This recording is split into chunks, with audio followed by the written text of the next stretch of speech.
We've reached the new year and it's going to be a very good year for new movies. So for this week's Top 10 Tuesday, we're going to discuss my top 10 most anticipated films of 2021. So let's get into it.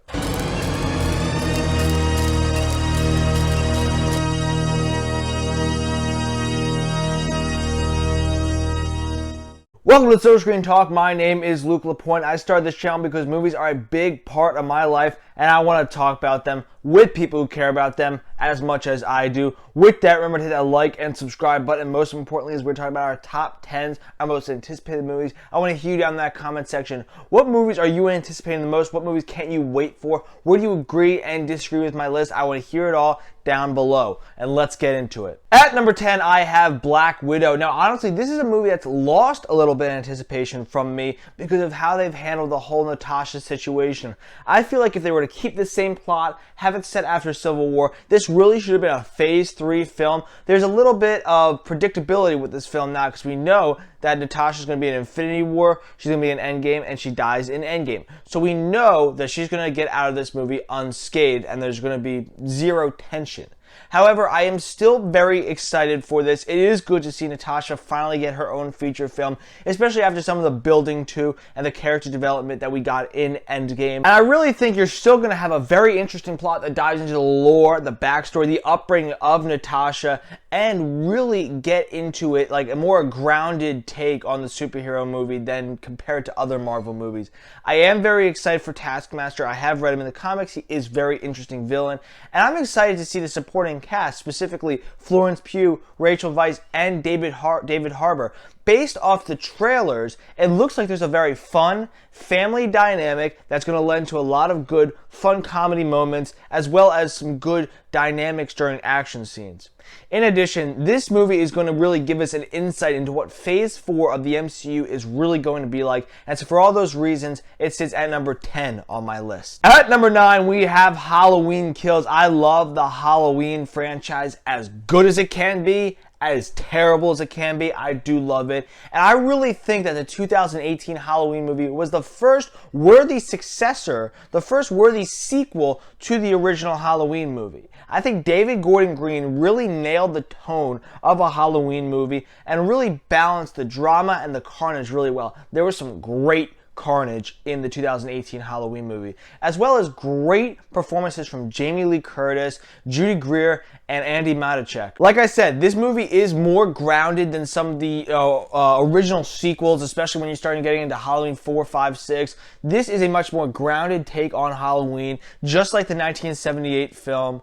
And based on how they shot it back to back with this and Halloween Ends, it really feels like they have a complete story set up where they know where they're going, and this is just going to be the first half of a great story. So we will be left on a cliffhanger, and I think we're going to enjoy it a lot. There's going to be a lot of carnage, a lot of great performances, and for all those reasons, it sits at number 9 on my list. At number 8, we have Ghostbusters Afterlife. Now, when I first saw the trailer for this movie, it put a big smile on my face, and honestly, I think this has a great chance to redeem the 2016 Ghostbusters film. I really do. And I like what they're doing, taking that Ghostbusters formula and taking it in a different direction, taking it out of the city with more kids, stuff like that. It's going to be a fresh take on the Ghostbusters movie. This movie also does bolster a great cast, especially Finn Wolfhard and Paul Rudd. When you have a fun, quirky movie, you get Paul Rudd because he absolutely kills it in those roles. And I love that they're bringing back the original surviving cast members in their original roles. I think the way they were cast in the 2016 film was offensive. It also looks like they're going to have a little more sci-fi action in this movie. Plus, you have Jason Reitman, the son of the legendary director Ivan Reitman, directing this movie. And there's so much to go for this movie. That's why it sits at number 8 on my list. At number 7, we have Godzilla vs. Kong. Now, this is without a doubt going to be the most visually epic, bombastic film of 2021. And it should honestly be nothing short of epic. When you think of legendary movie creatures, Godzilla and King Kong are the two of the first that comes to your mind. And it is about time that they share the screen in a modern movie. The last time that happened was 1962.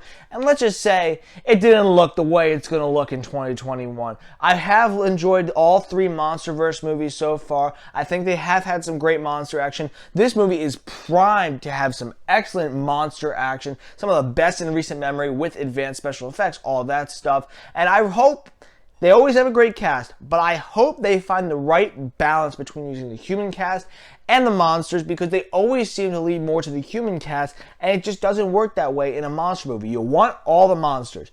If they do that well, I think it's going to be a great movie, and for all those reasons, it sits at number 7 on my list. At number 6, we have Dune. Now, I am so happy that this movie is finally getting a proper film adaptation. It got a film adaptation in the 80s that was just not up to par. Dune is one of the greatest, probably the greatest sci-fi novel of all time. It is just an epic story on all facets. And getting Denis Villeneuve to direct this film is an absolute home run. He has proven that he can do sci-fi movies well, especially rebooting sci-fi movies or rebooting sci-fi novels, stuff like that, like he's done with Blade Runner 2049. I am so happy that he's getting to direct this film.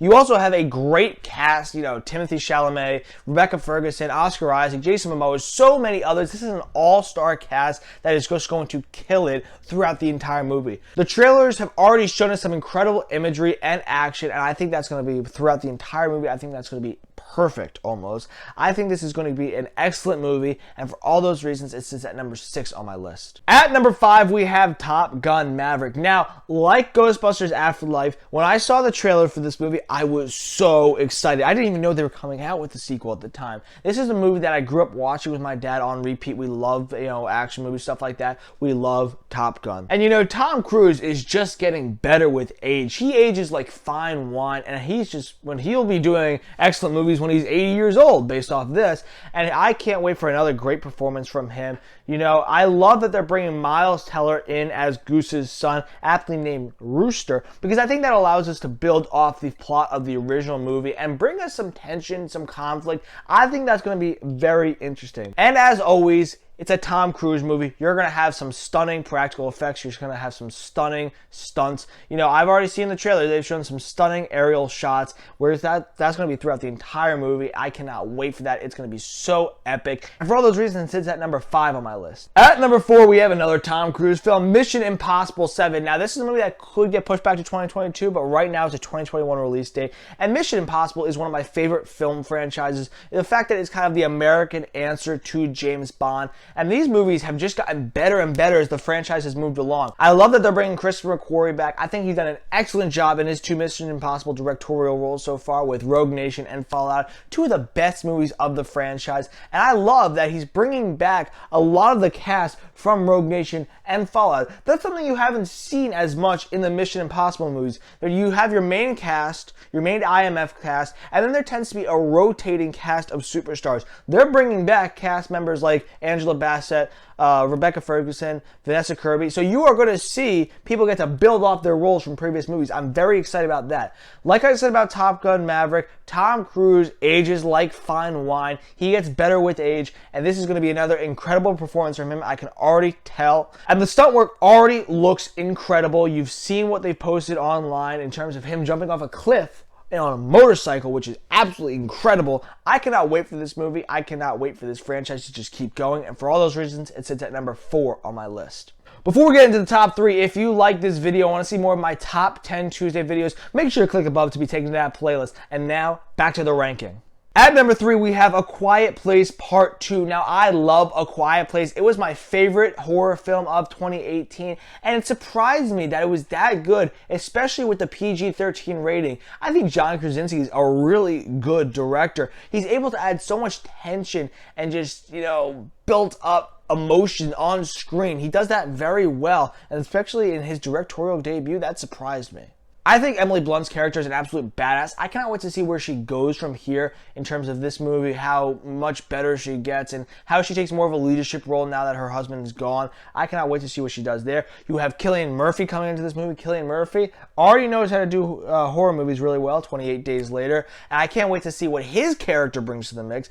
And I love that they're doing the flashbacks to when this all started, to day one. Not only so we can get John Krasinski on screen again, but you can kind of get, to see see why this is happening and also add some more action. I think from what I've been reading, this is going to be like the Aliens of the Quiet Place movies, where it's like, yes, it's a horror movie, but you're adding a lot more action now. And I'm very excited. I think it's going to be the best horror movie of 2021. And for all those reasons, it sits at number 3 on my list. At number 2, we have The Suicide Squad. Now, if I were to use a phrase to describe Suicide Squad, I would say wasted potential.